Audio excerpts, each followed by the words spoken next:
तब भगवान ने उनको विचार किया कि ये कुछ होना है, जरूर होना चाहिए। उद्धव मुझसे, भागवत जी में लिखा, भगवान सोचते हैं उद्धव मुझसे अणुमात्र भी कम नहीं है, इसलिए उद्धव जी की पूजा होती है। बद्री धाम में उद्धव जी की पूजा होती है। तो हम लोगों का दुस्साहस देखो जरा। तो उद्धव जी की भगवान कृष्ण की जगह पूजा होती है जब 6 महीने सर्दियों की बात होती है। तो ये उत्सव मूर्ति में उद्धव जी जाते हैं ना। जब उनको ज्योतिर्पीठ ले जाया जाता है तो उद्धव जी की मूर्ति जाती है। इतनी बात है ये, क्योंकि उन्होंने लिखा, भगवान ने स्वयं अपने मुंह से कहा, उद्धवः अणुमात्रपि, ये 4था अध्याय है, उसका 31वां श्लोक देखिए। 31वां श्लोक।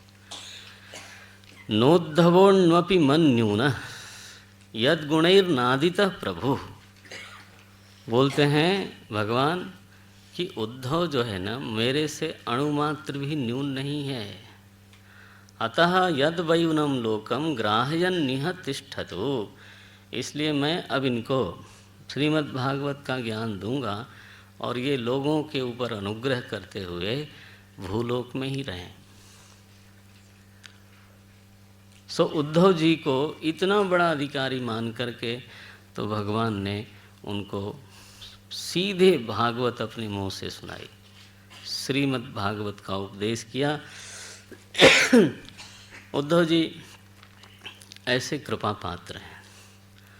वो आज रोते हैं विदुर जी के सामने, बोले देखो बचपन में ये लीला हुई, ये लीला हुई, ये लीला हुई। 11 वर्ष तक भगवान वहाँ रहे, फिर मथुरा में आए, सारी लीलाओं का क्रम से स्मरण किया है। बोले जब मैं प्रभास क्षेत्र में गया, भगवान ने भोजन नहीं किया था लेकिन उनका मुख प्रफुल्लित था। मैं गया तो उन्होंने मुझे उपदेश देना आरंभ किया। इस बीच में भगवान वेदव्यास के गुरु भाई, भगवान वेदव्यास के गुरु भाई मित्र मैत्रेय ऋषि मिलने के लिए आए। किससे? भगवान से। प्रभास क्षेत्र में मैत्रेय ऋषि मिलने आए। मैत्रेय ऋषि को भगवान ने, उद्धव बोलते हैं, विदुर जी मैत्रेय ऋषि को हमारे सामने कहा भगवान ने कि देखो मैत्रेय, आपके यहाँ विदुर आएंगे तो आप उनके प्रश्नों का उत्तर देना, उनको शिष्य बना लेना। माने विदुर का गुरु कौन होगा? नारायण। ये भगवान ने खुद तय किया, और वो भी आखिरी समय में।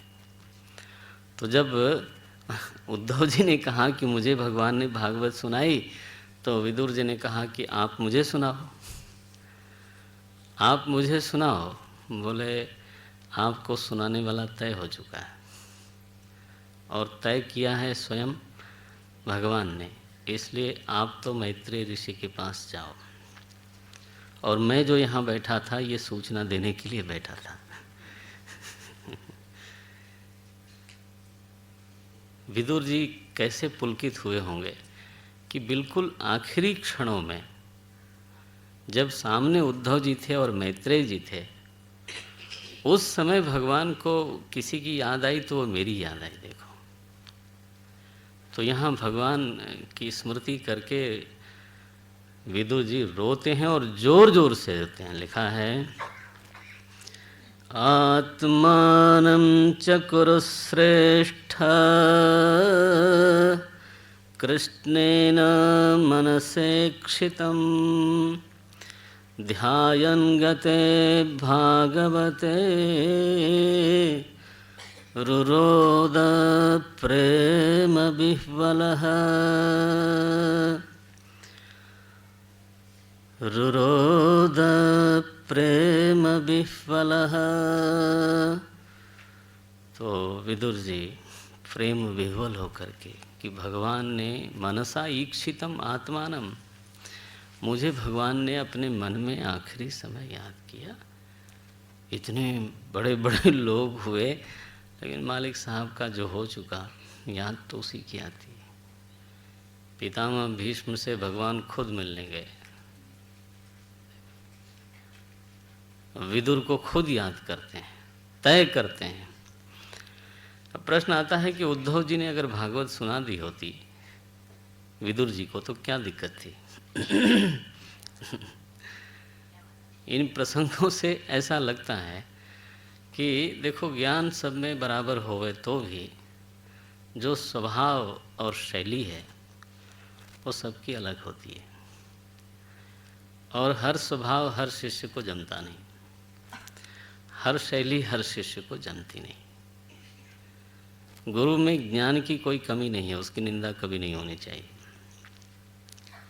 लेकिन हम शिष्यों को किसी की शैली एकदम छूती है, तो किसी का स्वभाव हमको प्रेरित करता है, इंस्पायर करता है, और किसी का स्वभाव समहाउ अदर हमको उतना इंस्पायर नहीं करता।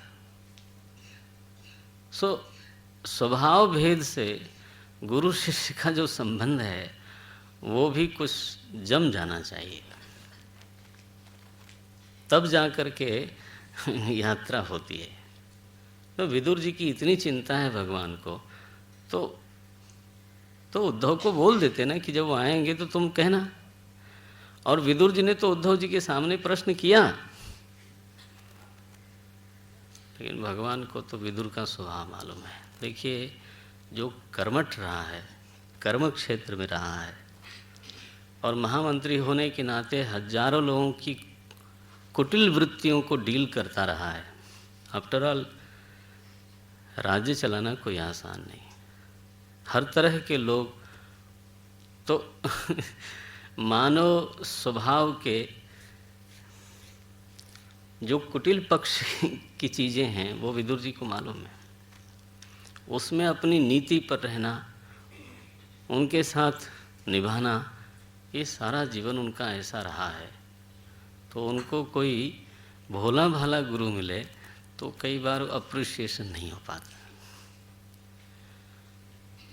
You know, somewhere he has to see and he has to find कि this person is superior than my maturity, तभी वो उसका मन झुकेगा।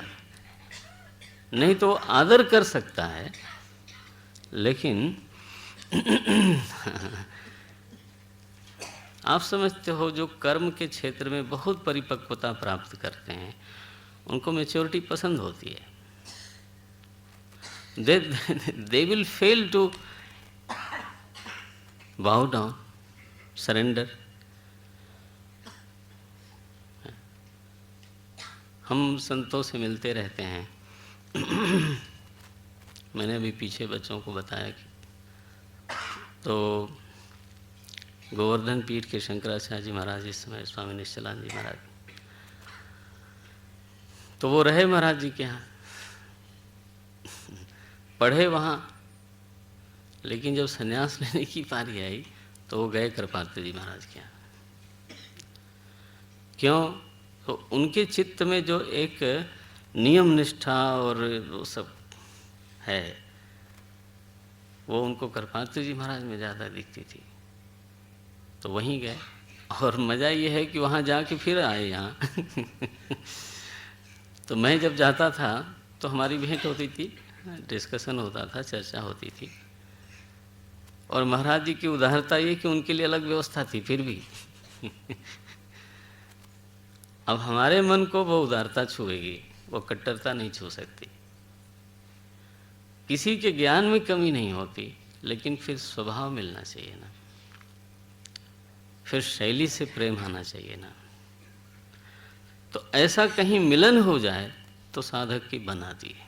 गुरु का तो हो ही चुका है। तो भगवान ने विदुर के मन को पढ़ा था, जाना था। उन्होंने उनको व्यास जी के पास भेजा नहीं। उद्धव जी के पास भेजा नहीं। देखो, पक्का किया कि तुम्हारा कल्याण वहाँ होने वाला है। विदुर, तुम मैत्रेय के पास जाना। सूचना दी उद्धव जी ने और उद्धव जी चले गए और विदुर जी रोते हैं बैठ के। बाद में हरिद्वार गए हैं विदुर जी और वहीं मैत्रेय ऋषि का आश्रम था। वहाँ पर एक दीर्घ संवाद होता है, पूरा तीसरा स्कंद उसी में फिर जाता है, बल्कि आगे तक। जब विदुर जी गए वहाँ प्रणाम किया है और एक बड़ा ज़बरदस्त प्रश्न किया। ये प्रश्न वही कर सकता है जिसने जीवन को और जीवन की जटिलताओं को माने बहुत नज़दीक से देखा है और घनघोर रूप से देखा है। देखो आप, दूसरा है 5वें अध्याय का दूसरा श्लोक। मेरे ख्याल से जीवन की जो विडंबना है तो विदुर जी ने उसको सामने रख दिया। बोले गुरुदेव एक बात है मेरे मन में। क्या मन में है भाई, बोलो। बोले सभी लोग कर्म करते हैं। बोले हाँ सही है, और सभी लोगों के कर्म करने का उद्देश्य एक ही है, दो नहीं है। क्या उद्देश्य है? बोले सुखाय कर्माणि करोति लोका। माने द गोल इज चॉइसलेस। उसमें किसी का किंचित भेद नहीं है। सुखाय कर्माणि करोति लोका। पूरी दुनिया चाहे जैसा प्रयत्न करती हो, धर्म करती हो, अधर्म करती हो, मान जी अधर्म भी आदमी दुख के लिए नहीं करता। सुखाय वो भी सुख के लिए ही करता है। घर बसाता है और घर छोड़ता है, दोनों सुख के लिए। सुखाय, एक पहली पंक्ति, सुखाय कर्माणि करोति लोकः। बचपन से यही लक्ष्य लेकर के आदमी काम करता है। फिर क्या होता है? बोले कर्म किया उसने, नौकरी मिली, प्रमोशन मिला, घर बन गया, कुछ बैंक में भी हो गया, कुछ गाड़ी भी आ गई, बहुत सारी चीज़ें होती हैं। नहीं होता ऐसा नहीं, बहुत सारी चीज़ें होती हैं। बस एक चीज़ नहीं होती जिसके लिए वो काम कर रहा था। सुख नहीं होता, बाकी सब होता है। बोले हमने इतनी मेहनत करी, मिला नहीं क्या? अरे क्यों नहीं मिला? पहले घर नहीं था, अब घर है। पहले गाड़ी नहीं थी, अब गाड़ी है। पहले बैंक में कुछ नहीं था, अब है। कुछ क्लबों का मैं मेंबर भी हूँ। मैंने बहुत चीज़ें हैं, लेकिन क्या लिखते हैं? नतई सुखम वान्यदुपारमम वा। न दुख से पार जाता है व्यक्ति। मतलब बचपन से लेकर के एक छोटे से लक्ष्य के लिए हम काम कर रहे हैं और उसको छोड़ के सब मिलता है। बोले हम प्राइम मिनिस्टर हो गए, वो मिल जाएगा, लेकिन हाँ, जिस चीज़ के लिए प्राइम मिनिस्टर बनना चाहते हो वो नहीं मिलता। आदमी रहता है द्वंद्व में। बोले ये आदमी के साथ क्या साजिश बना रखी है? जहां भी मर्जी जाए द्वंद्व छोड़ता नहीं है। जहां से सुख मिलता है वहीं से दुख मिलता है। अब अजीब सी स्थिति है। आप विचार करके देख लो, आदमी को दुख वहीं से मिलता है जहाँ से, हाँ जी, उसने सुख लिया। शरीर से सुख मिलता है, शरीर से दुख भी मिलता है। I hope so. ये तो है। संबंध से सुख मिलता है, हाँ जी, वहीं से दुख मिलता है। पद से सुख मिलता है, हाँ जी, अनमोल जी से पूछिए। वो सोचते हैं लोग मुझे गुड़िया बोलते हैं, पपेट बोलते हैं, पता नहीं क्या क्या बोलते हैं। पता यश से सुख मिलता है और उसी यश से नारायण, पक्की बात है। जब यश मिल रहा था अच्छा लगा, किसी ने 4 बात कह दी तो ओम नारायण। ये क्या करें, आदमी फंस के। विदुर जी कहते हैं मैं फंस के तड़फड़ा के देख चुका कि आदमी इससे निकल नहीं पाता। मैं इस निर्णय पर पहुंचा हूं कि वो चीज़ नहीं मिली जिसके लिए मैंने बचपन से शुरुआत की थी। बहुत कुछ मिला। सुखाय कर्माणि करोति लोकः न तै सुखम वान्यदुपारमं वा विंदेत भूयः तत एव दुःखम। ये क्या साजिश मचा रखी है भगवान ने हम मनुष्यों के साथ। विंदेत फिर से अधिक वही सब गड़बड़ सड़बड़ मिलता है।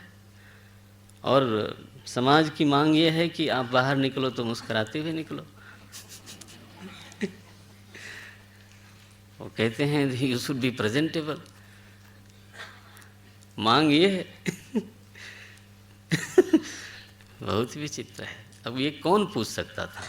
ये विदुर जी ही पूछ सकते थे, जिसका जीवन तो नाना प्रकार की जटिलताओं से होके गुजरा है। उन्होंने देखा, दुनिया भर को देखा।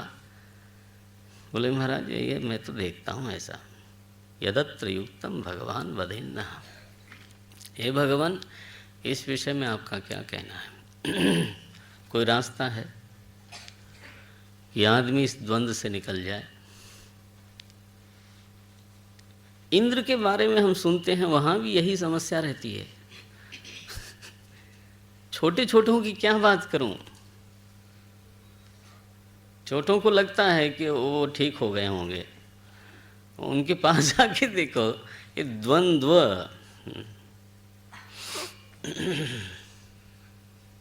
महाराज बताओ कोई रास्ता है इससे बाहर निकलने का?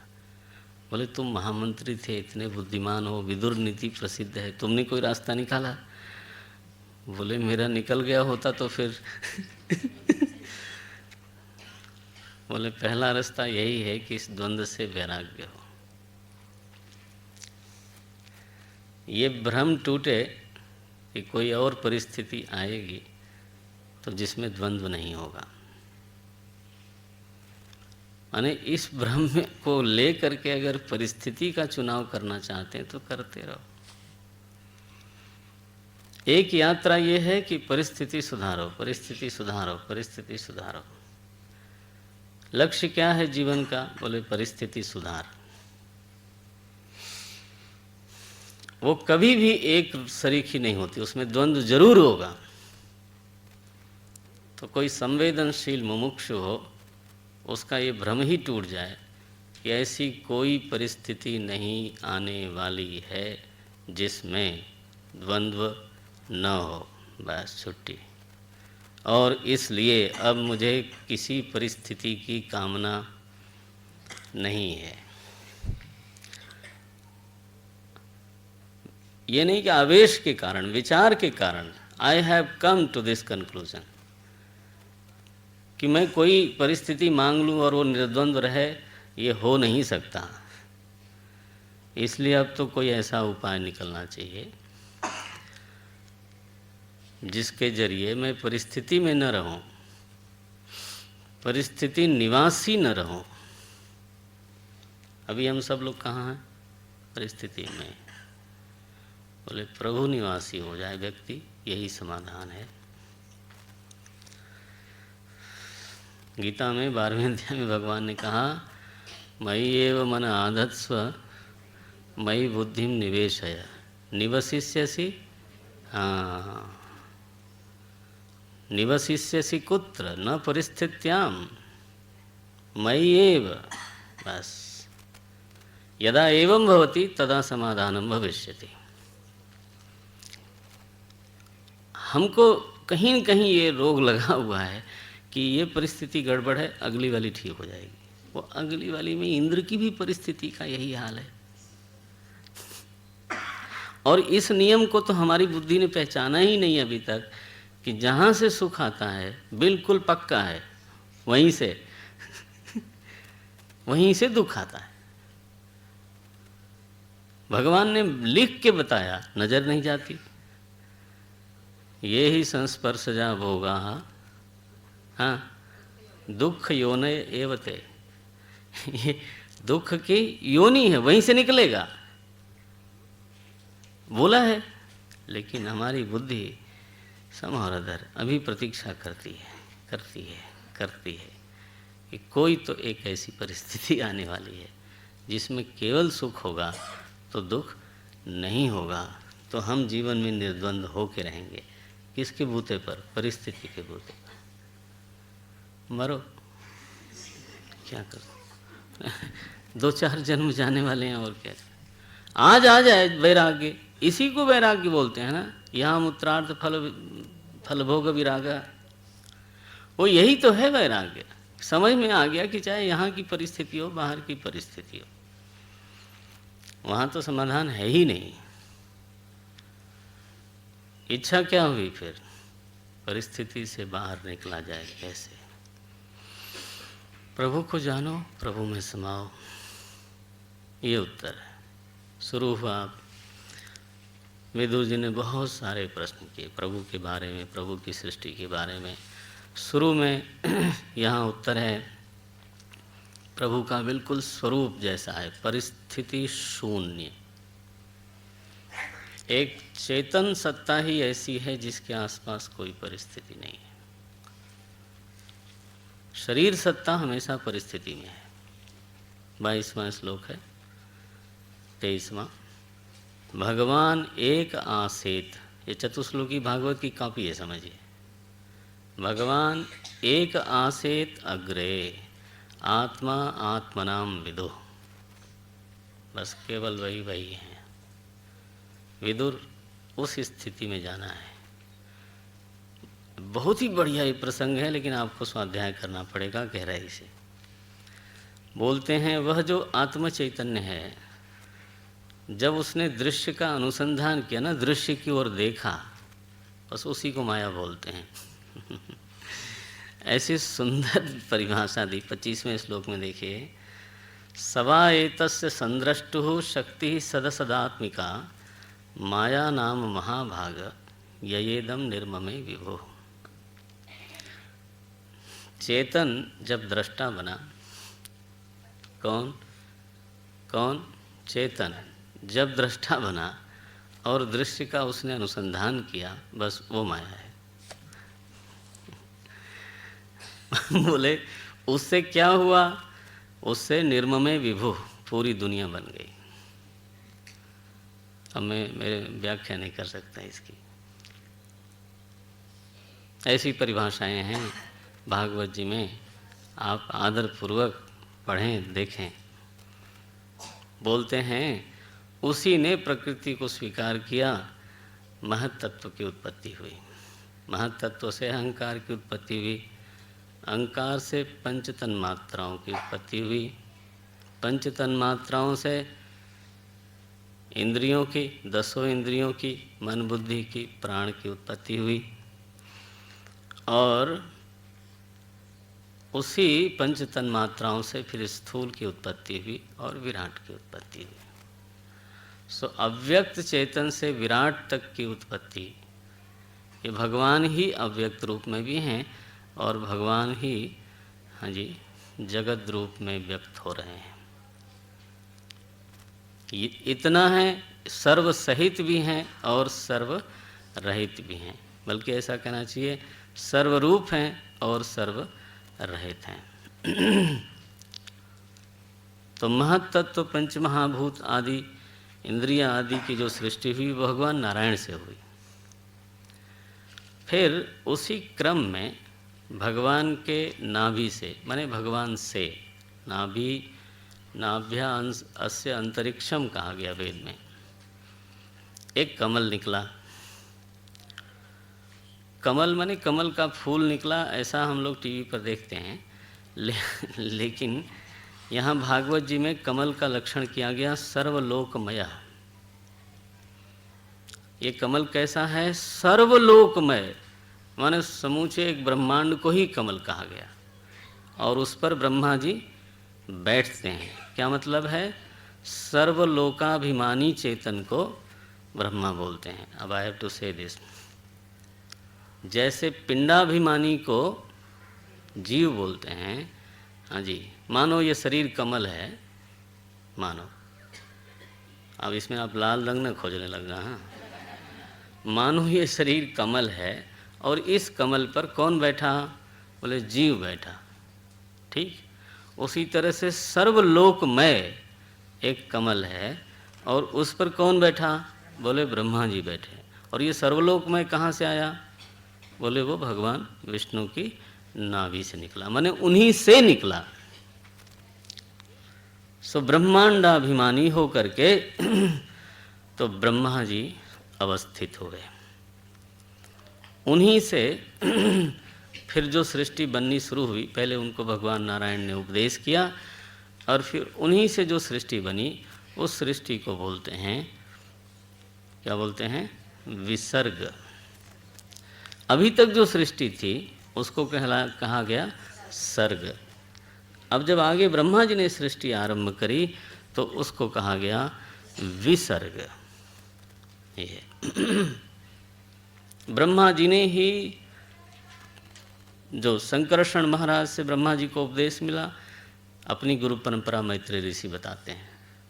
संकर्षण जी से ही पराशर को मिला, सांख्यायन ऋषि को मिला, सनत कुमार को मिला, सांख्यायन ऋषि को मिला, फिर पराशर ऋषि को मिला। पराशर ऋषि व्यास भगवान के पिता हैं। तो पराशर ऋषि के गुरुकुल में ही व्यास जी ने भी पढ़ा और मैंने भी पढ़ा। ये कौन? मैत्रेय ऋषि। इसलिए कहा मैंने गुरु भाई हैं दो। और फिर मैत्रेय ऋषि अब विदुर जी को बताने जा रहे हैं। तो ये एक अलग गुरु परंपरा है। भगवान से चल करके सनत कुमार से आके सांख्यायन पराशर इस तरह से चलती है। सो ब्रह्मा जी महाराज ने जब सृष्टि आरंभ करनी शुरू करी तो जो संकल्प करते थे वो हो जाता था। 9 प्रजापतियों का संकल्प किया, 9 प्रजापति हो गए, मरीचि हो गए, देव हो गए, दिन हो गया, रात हो गई। बड़ा रोचक वर्णन है यहाँ। भगवान को छींक आ जाए तो कुछ हो जाए, वो इधर देख लें ब्रह्मा जी तो कुछ हो जाए, छाया पड़ गई तो कुछ हो जाए। इस तरह का वर्णन है, बच्चों का खिलवाड़ लगता है। लेकिन अभिप्राय उसका इतना ही है कि जो कुछ बाद में बना वो ब्रह्मा जी से बना, ब्रह्मा जी के कारण बना। जब सारी सृष्टि बना दी जीवों के कर्मों के अनुसार, कितनी बड़ी सृष्टि बनाई? 10वें अध्याय में आया है ये। 10 प्रकार की सृष्टि बनाई, 10 प्रकार की सृष्टि बनी। पहली सृष्टि है अब मैं श्लोक पढ़ नहीं पाऊंगा तो मुझे जल्दी जाना पड़ेगा। तो जो पहली सृष्टि है वो महत्तत्व की है। दूसरी सृष्टि अहंकार की है, ये 14वें श्लोक से शुरू होता है। दूसरी सृष्टि अहंकार की है। तीसरी सृष्टि भूत सर्ग की है, भूत सर्ग माने पंच महाभूत। चौथी सृष्टि इंद्रियों की है, सारे लोगों की इंद्रियां, केवल एक की नहीं, समष्टि इंद्रियों की। तो चौथी सृष्टि इंद्रियों की है। 5वीं सृष्टि सात्विक अहंकार से उत्पन्न अधिदेवताओं की है, जो इंद्रियों के देवता लोग हैं उनकी है। 6ठी सृष्टि अविद्या की है। अविद्या का मतलब है यहाँ राग द्वेष अभिनिवेश इत्यादि। 6ठी सृष्टि में ये राग द्वेष आदि आए। 7वीं सृष्टि वृक्षों की हुई, वृक्ष आए। कभी इस पर गंभीरता से आपस में चर्चा कर सकते हैं। इसमें क्रम बिल्कुल ठीक है, ऐसी श्रद्धा रख लीजिए। आज बोले 8वीं सृष्टि पशु पक्षियों की हुई, 9वीं सृष्टि मनुष्यों की है और 10वीं सृष्टि में देवता लोग आते हैं। जो अधिदैव सत्ता है, विस्तृत, यानी मानवेतर, मानव से अलग, अदृष्ट दिखाई देते नहीं। वो कौन लोग हैं? बोले उसमें देवता आते हैं, पितर आते हैं, असुर आते हैं, गंधर्व आते हैं, अप्सरा हैं, यक्ष हैं, राक्षस हैं, सिद्ध हैं, चारण हैं, विद्याधर हैं, भूत प्रेत पिशाच हैं, किन्नर किम पुरुष हैं, अश्वमुख आदि भेदों से ये देव सृष्टि 8 प्रकार की है। देखना यहाँ पर इन सबको देव कह दिया गया, यहाँ तक कि असुर को भी और भूत प्रेत पिशाच को भी। देव इस सेंस में कि ये अदृष्ट हैं, दिखाई नहीं देते, लेकिन ये हैं। भागवत जी के अनुसार जो प्रत्यक्ष मनुष्य तक की सृष्टि है, वृक्ष, पशु पक्षी, मनुष्य, ये तो प्रत्यक्ष है ही हैं। लेकिन इसके अलावा जो 10वीं एक सृष्टि है, तो विद्याधर, चारण, गंधर्व, किन्नर, अप्सरा, देव, ये लोग भी हैं। 10 प्रकार की सृष्टि ब्रह्मा जी ने की। ब्रह्मा जी ने ब्रह्मा जी का जो एक दिन है वो एक कल्प कहलाता है। अब हमारी बुद्धि को विस्तार देते हैं भागवत भगवान, बोले एक कल्प में 14 मनु होते हैं नारायण। ये जैसे 5 साल के प्रधानमंत्री होते हैं, वैसे 14 मनु होते हैं। 14 मनु में एक मनु का जो काल है ना, कार्यकाल, वो करीब करीब 71 चतुर्युगी से थोड़ा ज़्यादा है। चतुर्युगी माने सत्ययुग, द्वापर, त्रेता, द्वापर, कलयुग। 71 बार ये चक्कर हो जाता है तो एक मनु का अपना अधिकार पूरा हो जाता है। ऐसे 14 मनु जब अपना कार्यकाल पूरा करते हैं तब ब्रह्मा जी को नींद आने लगती है, तब प्रलय होती है। पूरे रात तक वो अव्यक्त रहती है। फिर जब जगते हैं तो दूसरा कल्प शुरू होता है। ऐसा दिन बिताते बिताते ब्रह्मा जी 100 साल जिंदा होते हैं। बहुत बढ़िया। ये काल भेद बड़ा बढ़िया है, ये कभी सोचना चाहिए। ये मच्छर भी शायद 100 साल जीता होगा, उसके हिसाब से आपकी आयु कितनी है?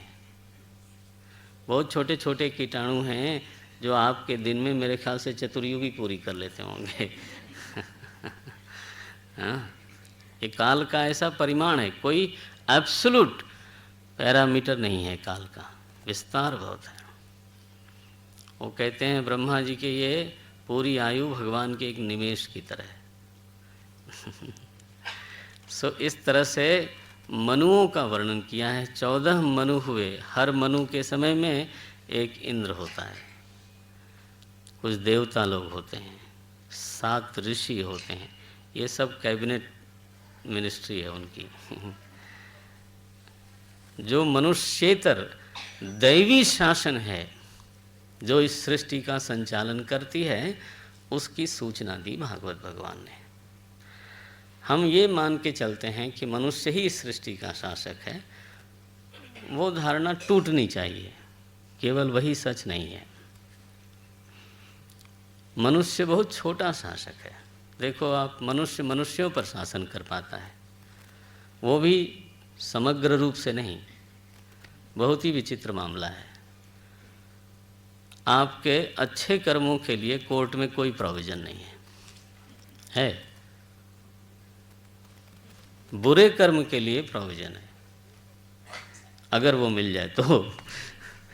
अदरवाइज आपने अच्छा कर्म किया हो और एक आदमी कोर्ट में चला जाए कि इन्होंने अच्छा काम किया, जज साहब फैसला करो, बोले तो हम इसमें क्या फैसला करें।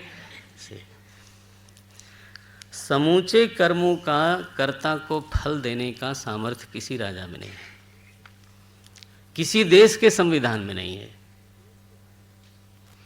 हमको भ्रम है कि मनुष्य ही सृष्टि चला रहा है। ये गलती है।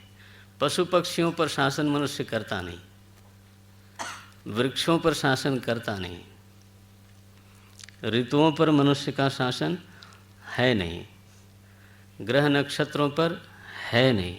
बोलो। सो मनुष्य के अलावा एक दैवी शासन को महसूस करना चाहिए एटलीस्ट। और वो किसका शासन है? बोले वो कैबिनेट बताई गई अभी। मनु महाराज हैं, सप्त ऋषि हैं, इंद्र हैं, देवता हैं, गंधर्व आदि हैं। ये लोग शासन करते हैं। बोले अभी आधा दिन बीत गया है ब्रह्मा जी का, वाराह कल्प चल रहा है। हमारे ब्राह्मण देव लोग जब संकल्प लेते हैं तो प्रहरार्धे बोलते हैं ना तो आधा बीता और उसमें फिर बोलते हैं वाराह कल्पे। वाराह कल्प चल रहा है, बहुत सारे कल्प, ब्राह्म कल्प, पाद्म कल्प। अब आपको इसके लिए जोर से पढ़ना पड़ेगा तभी आवेगा तो वराह कल्प इस समय चल रहा है, उसमें बौद्धावतारे बोलते हैं लोग भगवान बुद्ध के अवतार का काल चल रहा है अभी।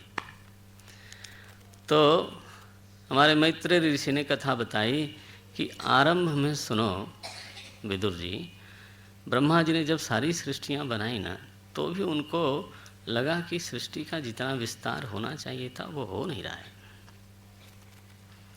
ये मानसी सृष्टि से काम नहीं चल रहा है, मैथुनी सृष्टि होनी चाहिए। क्या किया जाए इसके लिए, ऐसा कुछ चिंतित से हो रहे थे ब्रह्मा जी। तब तक उनका जो शरीर है ना वो फट गया। किसका? ब्रह्मा जी का शरीर फट गया। ये 12वें अध्याय का 52वां श्लोक है। भगवान ब्रह्मा जी का शरीर 2 हिस्से में फट गया। बाएं हिस्से से शत्रुपा नाम की एक कन्या प्रकट हुई, दाहिने हिस्से से मनु महाराज प्रकट हुए। इसलिए स्त्री पुरुष को ऐसे बैठाते हैं, है ना, क्योंकि वो जन्म से ही वामांग से ब्रह्मा जी के कम मने ब्रह्मा फट गया तो काय हो गया। इसलिए हमारे शरीर को बोलते हैं काया, काय, क्योंकि ब्रह्मा जी से निकला ये दोनों।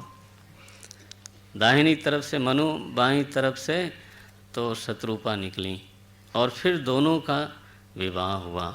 वहाँ से मैथुनी सृष्टि आरंभ हुई। तो मनु के ही वंशजों को फिर बोलते हैं मानवः।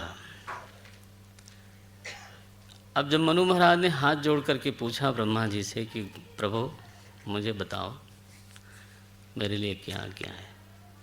पिता को प्रसन्न करना पुत्र का धर्म होता है, मेरे लिए क्या आज्ञा है। बोले बेटा तुम सृष्टि का विस्तार करो, इस समय हमारे सामने यही प्रोजेक्ट है, करो इसको। बोले महाराज मैं करूँगा, लेकिन बात यह है कि मेरे रहने की जगह तो कहीं दिखती नहीं। हुआ ये था कि महाप्रलय में धरती तो जलमग्न हो गई थी, तो वो बाहर तो थी नहीं। तो मनु महाराज ने कहा कि तो मेरे लिए कोई रहने का स्थान बता दीजिए, फिर जैसी आपकी आज्ञा है वो हम करेंगे। ब्रह्मा जी ने कहा ये बात तो ठीक है, रहने का स्थान तो होना चाहिए, लेकिन पृथ्वी तो भीतर रसातल में गई हुई है, उसको बाहर कौन लाए, हमारे बस की बात तो है नहीं। जहाँ ब्रह्मा जी अटक जाते हैं ना फिर भगवान वहाँ आते हैं और बात सही है, जहाँ जूनियर ऑफिसर्स की इति हो जाती है तो ब्रह्मा जी महाराज जैसे चिंता कर ही रहे थे, तब तक वराह भगवान उनकी नासिका छिद्र से प्रकट होते हैं। मैं श्लोक बोलता हूँ, ये 13वें अध्याय का 18वां श्लोक है। अवतार हो रहा है वराह भगवान का। इत्यभिध्यायतो नासो, इत्यभिध्यायतो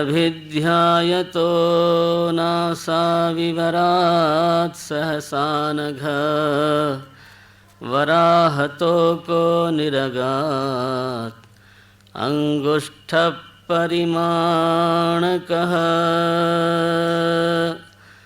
तस्याभिपश्यत स्वस्थः क्षणेन किल भारत, गजमात्र प्रववृधे तदद्भूतमभून्महत्।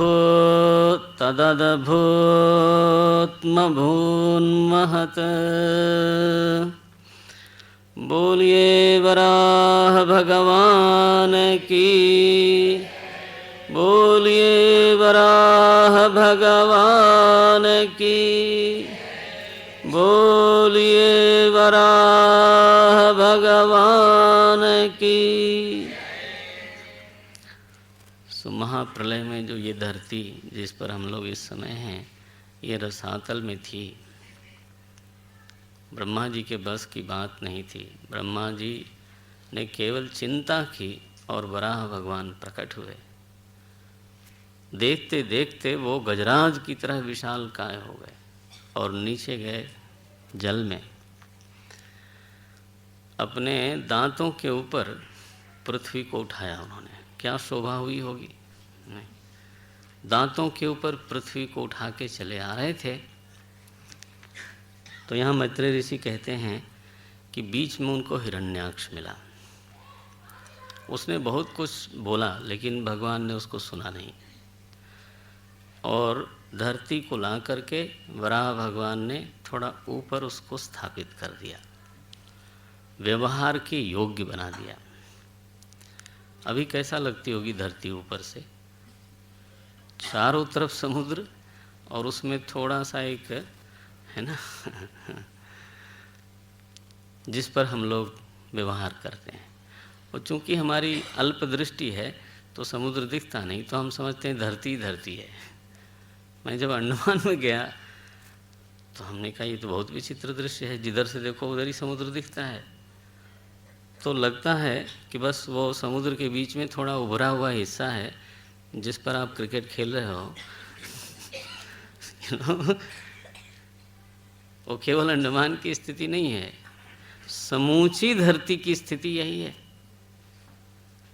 एक उभरा हुआ हिस्सा है।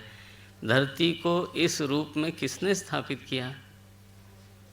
वराह भगवान ने। याद रखो, जिस पर हम खेल कूद कर रहे हैं वो वराह भगवान ने किया।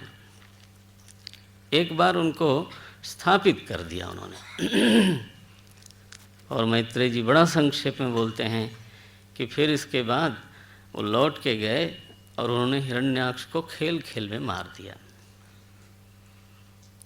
विदुर जी ने कहा महाराज ये बहुत ज़्यादा संक्षेप हो गया, तृप्ति नहीं हुई। कथा तो मालूम पड़ गई कि वराह भगवान का अवतार हुआ।